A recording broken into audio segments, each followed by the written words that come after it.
টেকনোলজির দুনিয়ায় এমন কিছু সমস্যা আছে যেগুলো আমাদের সবারই মাথা ধরিয়ে দেয়। তার মধ্যে সবচেয়ে কমন কোনটা বলুন তো? ফোনে বা ল্যাপটপে ওয়াইফাই সিগন্যাল একদম ফুল, কিন্তু কোনো ওয়েবসাইটই খুলছে না। চলুন আজ এই সাধারণ কিন্তু হতাশাজনক সমস্যাটার গভীরে যাওয়া যাক। হ্যাঁ, এই মেসেজটা দেখলে তো মেজাজটাই খারাপ হয়ে যায়, তাই না? কারণ ডিভাইস তো বলছে কানেকশন আছে, কিন্তু আসলে কিছুই কাজ করছে না। আজকের এই আলোচনায় আমরা এই অদ্ভুত সমস্যার কারণটা খুঁজে বের করব আর এর একটা সহজ সমাধানও দেব। তো ব্যাপারটা আসলে কি হচ্ছে জানেন? আপনার ডিভাইস মানে ফোন বা ল্যাপটপ ও কিন্তু রাউটারের সাথে ঠিকঠাকই কথা বলছে। একটা লোকাল কানেকশন তৈরি হয়ে গেছে। আসল সমস্যাটা হলো রাউটার থেকে বাইরের দুনিয়ার মানে ইন্টারনেটের সাথে সংযোগের রাস্তাটাই কোথাও একটা ব্লক হয়ে গেছে। আচ্ছা, এই পুরো বিষয়টা খুব সহজে বোঝার জন্য চলেন একটা দারুণ উপমা ব্যবহার করি। একবার এটা বুঝে গেলে আর কখনো ভুলবেন না। আপনার ওয়াইফাই আর ইন্টারনেটকে একটা রেস্টুরেন্টের মতো ভাবুন। ভাবুন তো, আপনি একটা রেস্টুরেন্টে বসে আছেন। আপনার ওয়াইফাই কানেকশনটা হলো সেই রেস্টুরেন্টের ওয়েটার। সে আপনার টেবিলের পাশেই দাঁড়িয়ে আছে, আপনার অর্ডার নেওয়ার জন্য একদম রেডি। আপনি যখন কোনো ওয়েবসাইটে যেতে চান, তখন আসলে আপনি ওই ওয়েটারকে আপনার অর্ডারটা দিচ্ছেন। আর ইন্টারনেট ইন্টারনেট হলো ওই রেস্টুরেন্টের রান্নাঘরটা, মানে কিচেন। এখানেই তো সব ওয়েবসাইট, ভিডিও আর ডেটার বিশাল ভাণ্ডারটা আছে। আপনার অর্ডার করা খাবার মানে ডেটা এখানেই তৈরি হয়। এবার আসল ব্যাপারটা মেলানোর চেষ্টা করুন। ওয়েটার হয়তো আপনার পাশেই দাঁড়িয়ে আছে, মানে আপনার ওয়াইফাই সিগন্যাল একদম ফুল। কিন্তু যদি রান্নাঘরটাই বন্ধ থাকে, ধরুন আপনার ইন্টারনেট কোম্পানির কোনো সমস্যা চলছে, তাহলে ওয়েটারের সাথে আপনার যতই ভালো কানেকশন থাকুক, কোনো লাভ হবে কি? কোনো খাবার তো আসবে না। ঠিক এটাই হলো কানেক্টেড কিন্তু ইন্টারনেট নেই সমস্যার মূল কারণ। তো যেহেতু রান্নাঘরের উপমাটা আমরা বুঝেই গেছি, তাহলে সবার আগে তো রান্নাঘরটাই চেক করতে হবে, তাই না? মানে আমাদের নেটওয়ার্ক হার্ডওয়্যার। বেশিরভাগ সময় কিন্তু সমস্যাটা এখানেই লুকিয়ে থাকে। আর এর জন্য সবচেয়ে সেরা আর সহজ যে সমাধান, সেটা হলো একটা প্রপার রিবুট। আপনার মোডেম আর রাউটার দুটোই পাওয়ার থেকে খুলে ফেলুন, আর অন্তত 60 সেকেন্ড অপেক্ষা করুন।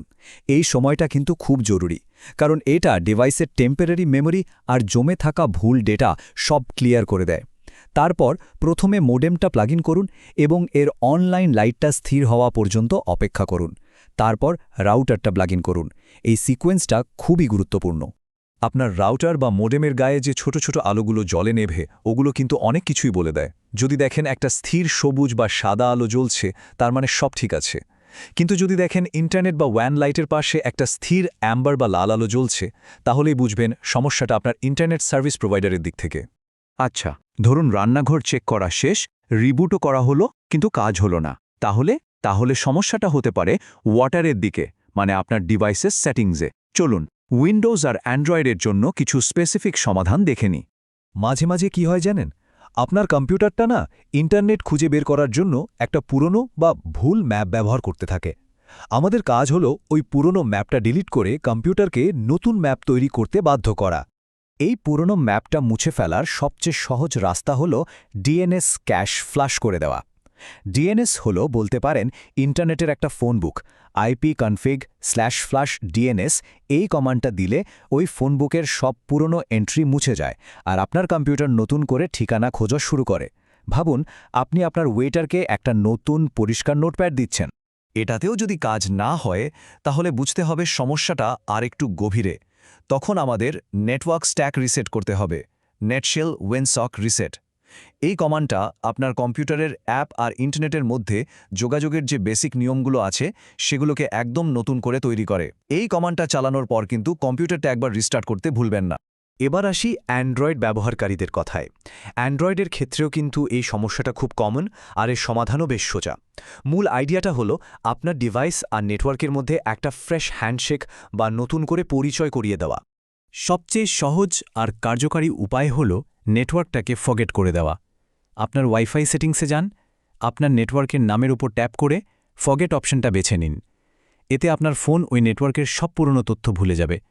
এরপর নতুন করে পাসওয়ার্ড দিয়ে আবার কানেক্ট করুন।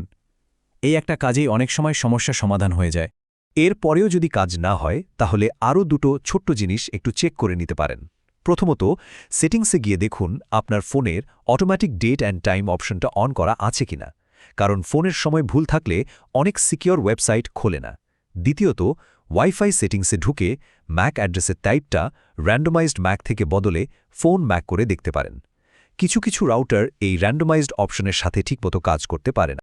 ওকে, এতক্ষণ তো আমরা সমাধানের চেষ্টা করলাম, কিন্তু এবার আমরা এমন একটা কৌশল শিখব যেটা দিয়ে আপনি নিজেই গোয়েন্দার মতো ধরে ফেলতে পারবেন যে আসল সমস্যাটা ঠিক কোথায়। এই কৌশলের নাম হল টু ডিভাইস টেস্ট। খুবই সহজ। আপনার যে ডিভাইসে ইন্টারনেট চলছে না সেটা তো আছেই।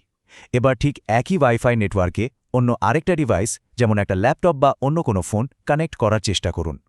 যদি দেখেন অন্য ডিভাইসে ইন্টারনেট চলছে কিন্তু আপনারটাই চলছে না, তাহলে সমস্যাটা আপনার ওয়েটারের, মানে আপনার ডিভাইসের সেটিংসে। আর যদি দেখেন কোনো ডিভাইসে ইন্টারনেট চলছে না, তাহলে সমস্যাটা নিশ্চিতভাবে রান্নাঘরের, মানে আপনার রাউটার বা ইন্টারনেট কোম্পানির। আর সবশেষে একটা কথা একদম মাথায় গেঁথে নিন, আপনার ফোনের স্ক্রিনের কোনায় যে ওয়াইফাই সিগন্যালের বারগুলো একদম ফুল দেখাচ্ছে, সেটার মানে শুধু একটাই, আপনার ডিভাইস আর রাউটারের মধ্যে সিগন্যালটা খুব স্ট্রং। এর সাথে আসল ইন্টারনেট কানেকশন আছে কি নেই তার কোনো সম্পর্ক নেই। আপনার ওয়েটার হয়তো আপনার পাশেই দাঁড়িয়ে আছে, কিন্তু রান্নাঘর যে খোলা তার কোনো গ্যারান্টি নেই। তো পরের বার যখনই দেখবেন ওয়াইফাই কানেক্টেড কিন্তু ইন্টারনেট নেই, তখন আর প্যানিক করবেন না। শুধু এই রেস্টুরেন্টের উপমাটা মনে করবেন আর নিজেকে একটা প্রশ্ন করবেন, সমস্যাটা কি আমার ওয়েটারের, মানে ডিভাইসের, নাকি রান্নাঘরটাই, মানে রাউটার বা ইন্টারনেট কানেকশনটাই বন্ধ? এই একটা প্রশ্নই আপনাকে সঠিক সমাধানের পথে নিয়ে যাবে।